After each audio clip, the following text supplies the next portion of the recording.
dito'y lokalidad nga idano ni Bombo Raymond Nature. Naimbag nga bigat Bombo Raymond, go ahead with your report.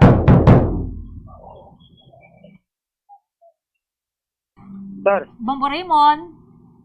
Nako. Maganda ka na i-check ta, i-audio Bombo Raymond, no? Para mas maliwanag datay pa nag-report mo. Oo. Okay? Ala. So, data gagayam. Basit laing na okay.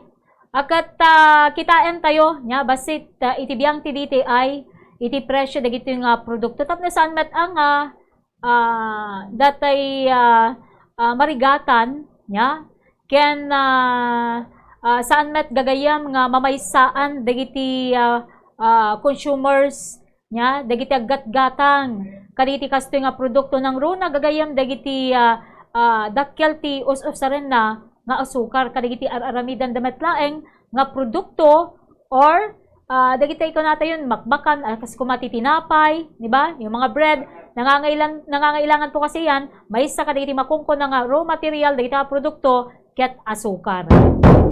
Okay, so padasan tayo man ang gagayam nga pastrakan ni Bombo Raymond Nature. Bombo Raymond. Nagdinong parte may sakot, second may masang pampasahero nga bus, iti paset ti National Highway, asakupan ti barangay disuor, iti Ili, ti Bawang La Union.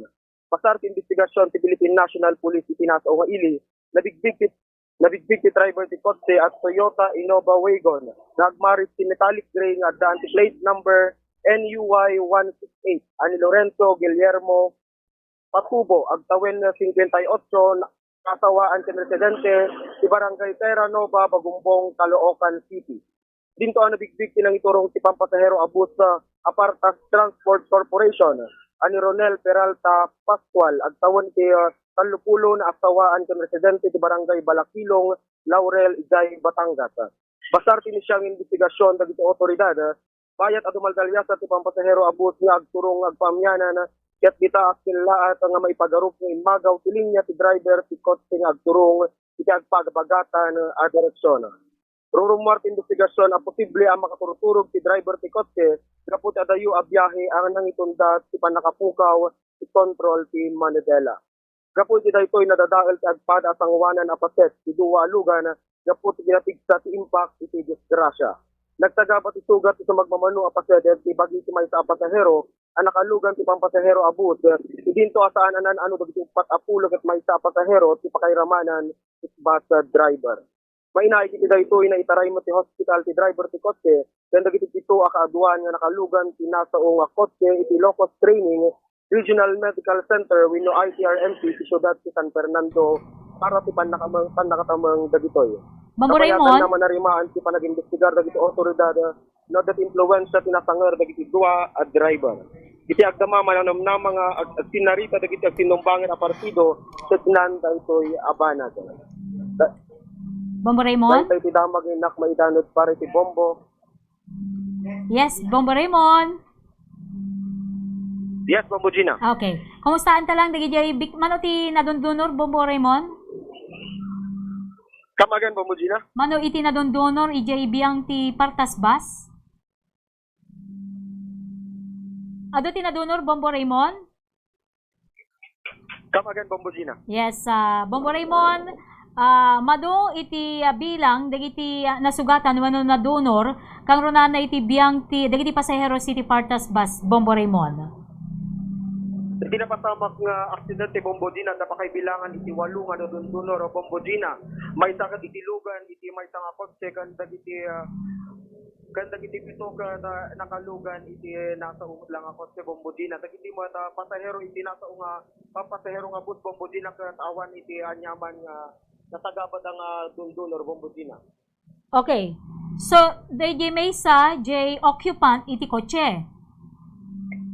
J pito, dino ti nagluganan da dagiti pito no waluda nga nadundunor Bombo Raymond. Kamagan, Bombo Gina. Nagluganan da dagiti pito nga nadundunor.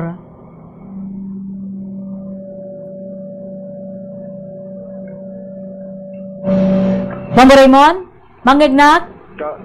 Kamagan, Bombo Gina. Okay. Sige, Bombo Raymond. Mano iti nadundunor, 8 kunam tatay, di ba? Naiyawa nga talaga. Okay? So, bayantan. Oo, naging ko kami nga walo iti nadundunor, may sa di occupant, manipun ti kotse. Kaya kung nalamat nga, awan iti anyaman nga nadunor iti biyang ti partas bus. Awanen? Okay. Anyway, dahil sa ludsud ko, siguro ket, oo.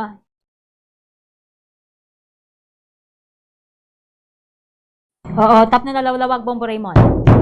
Oo. Ilagay mo na lang sa, ano natin, sa group chat natin. Okay, gagaya malakat at danti na palabas sa pulo ket siyam nga minutos kalpasan ni alas 9 iti bigat.